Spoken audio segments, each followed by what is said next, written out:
Day or night, it's Hessenite. If you hear a fan in the background, it's really hot where I am right now, and it's just gonna keep getting hotter. So, a fan's a necessity, especially with a bunch of brachyphylactic dogs. Today I'm doing another concept video, similar to my Gravity Falls ones, though this time it's about Sonic. The concept for this video is, if I had to reboot or make a Sonic animated show, in the future I'll do if I were to make a Sonic game, because those are two very different things in my brain. This is a part one, as I've been playing with this concept in my head for about a year, and I just have so much in my brain about, like, world building and character designs and what I want to do with it and how the series would go, that this one's best suited to a series similar to my Hinata on Team 7 series. Also, I don't want to edit something that big. I do not find editing fun. I do not have the money to hire an editor. And any moment I could spend editing could be spent drawing or doing something I enjoy. So I am not editing. Well, I'm not editing a huge video. I've been a huge Sonic fan for as long as I can remember. Some of my earliest Sonic memories are watching the Sonic Boom music video from Sonic CD on my brother's TV, or playing Sonic Adventure Battle 2 with him, or watching Sonic X with him. It was how I met my best friend all throughout my school days, and how I learned how to draw humans. I'm not even joking. I learned how to draw Sonic characters decently and figured out how to draw humans from that. Sonic's always been a huge part of my artistic journey, and I've always adored the Chao. I'll probably go further into Chao in a story video once I have enough backlog to do those, but I have a rather silly story of my siblings and I's first Chao Gardens and my favorite Chao. About a year and a half back, I got into a Sonic kick and speed ran all of the non-game media. Sad AM, Adventures of Sonic the Hedgehog, Sonic Underground, Sonic X, Sonic Prime, Boom, Archie, IDW, Fleetway, the manga, the Paramount movies, anything I could get my grubby hands on. Circling back to Sonic Underground, I found the concept really cool, and I've always enjoyed music. I've gravitated to shows with music. It's why I was such a big Disney nut as a kid, why I enjoyed Steven Universe, and why I like Spindlehorse's Hellverse stuff. Heck, one of the clearest things I can remember from Ncuti Gatwa's first season of Doctor Who is the Goblin song reprise. But I always knew if I were given the chance to do a Sonic cartoon with full creative control, I'd want to do something that felt like a love letter to the past of Sonic and all the characters, past and current. Obviously, I wouldn't be able to do some of the Archie characters. Bender sucks. But I would want to be able to use the main Freedom Fighters that they don't use anymore. And I have an idea of how to keep the cast uncrowded while honoring all those characters.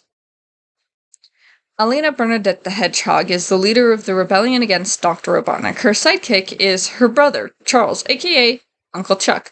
Like Tails for Sonic, he handles all of Elena's tech stuff, though it's not well known outside of the Freedom Fighters, the name of the rebellion she runs. She finds out she's pregnant, and she knows Robotnik will try to use her children against her and try to ruin their lives. So she makes a crushing choice for a mother. Once they're born, she takes her children and separates them. Sonic is left with his Uncle Chuck while Elena goes on the run. Sonia, from Sonic Underground, is left on the steps of Acorn Palace and is raised alongside the princess, Sally, as her close friend. Manic, also from Underground, is originally left on the steps of a well-off home, but is mistaken for a delivery of valuables and then adopted by Rouge, who is a fairly young child herself. Tanya, from the Sonic manga, is originally left to an average couple, but they don't want kids, so she ends up in an orphanage. Chuck and Sonic run a chili dog truck that travels all over the world. It's how Chuck A searches for a sister, and B spreads the news of and to the Freedom Fighters. At some point, Sonic finds a couple of kids bullying a toddler and just brings the tiny fox home. Chuck is like, guess I have another nephew, and helps Sonic clean Tails up and helps Sonic learn how to take care of another creature.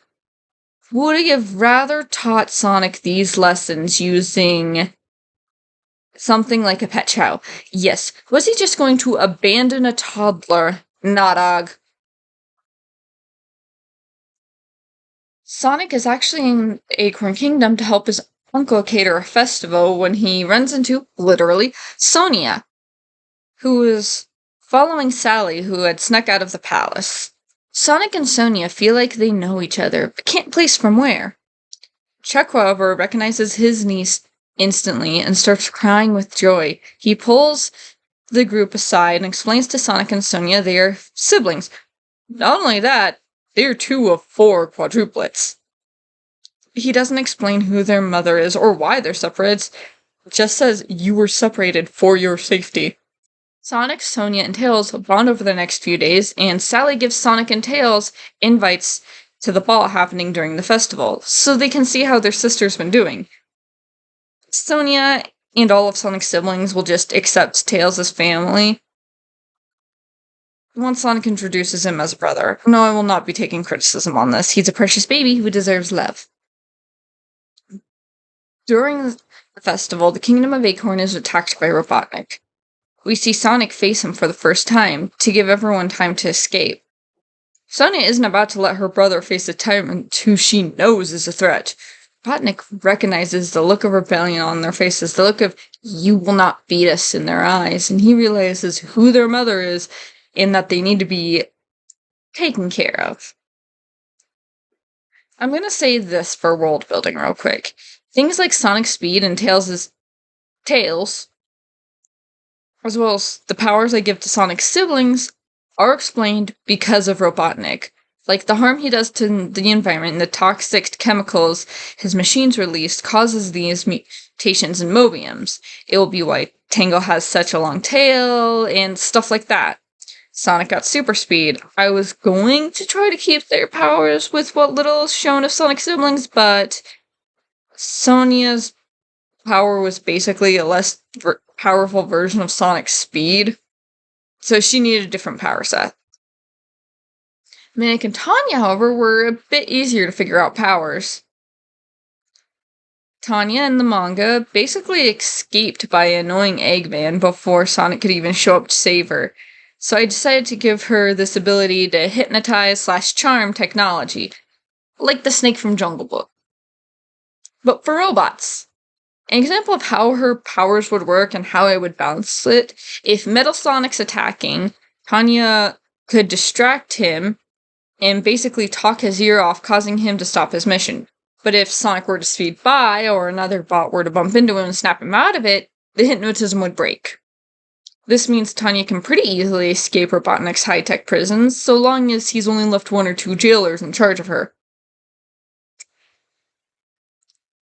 Minik would be able to cause earthquakes, which is overpowered until you remember everything is affected by his earthquakes.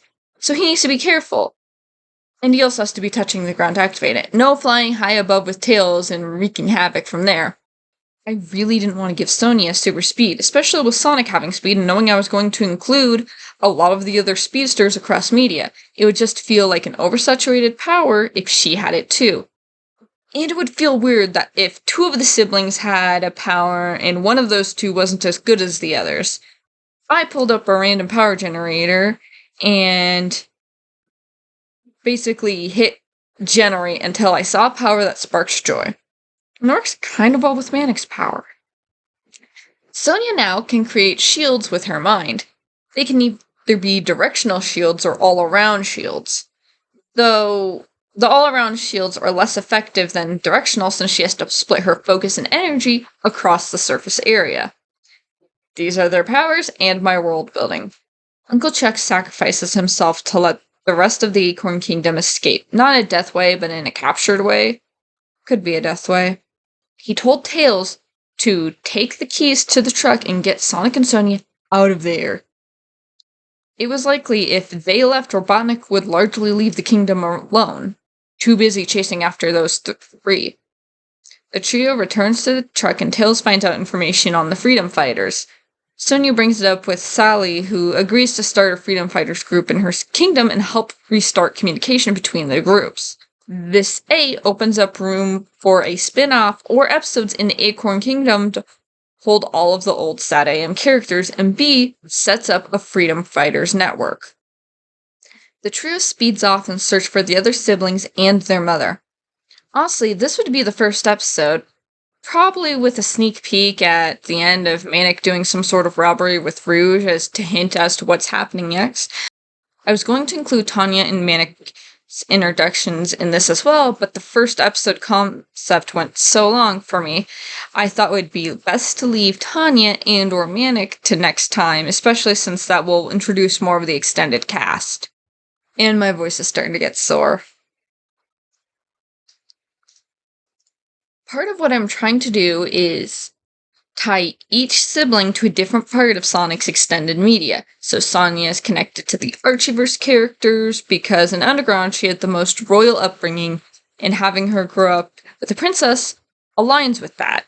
It means I don't have to change her personality that much. She still has the silver spoon in her mouth, so she still has that very uppity and proper personality. Manic was a thief-free sibling reunion in Underground, so having him connected with Rouge and probably a thief network with people like Jet and the other rogues and writers makes sense to me. Speaking of the writers' characters, I have plans for Jet and them, and their story would probably result in them having a movie, but that's idea for another video. As for Tanya, she kind of ended up being with the Fleetway cast and Amy by accident. I knew I wanted her to be friends with Amy, and Amy to have been close friends with Techno, so kind of fell together organically. I also made Tails much younger because he's cute and I like writing Tails as a real young kid. Smart kid, don't get me wrong, but I also wanted to show the childish parts of him which reflect in this design. Another thing I want to do is a time skip at some point. So the designs they have currently reflect a more classic design style. So Amy will be reflected in her classic era stuff, which really only mainly shows with Amy. Because the rest of the classic designs kind of just look like smaller, rounder versions of the other characters. But their classic designs are meant to represent younger versions of them in some parts of canon. So I kept to that idea. And there'll be a time skip at some point, in which case they'll probably get more of their modern designs, or like some of them are more influenced by their Boom designs. But a time skip will happen, so I'll probably do another video that shows their more adult designs. I hope you enjoyed this video and will enjoy the series.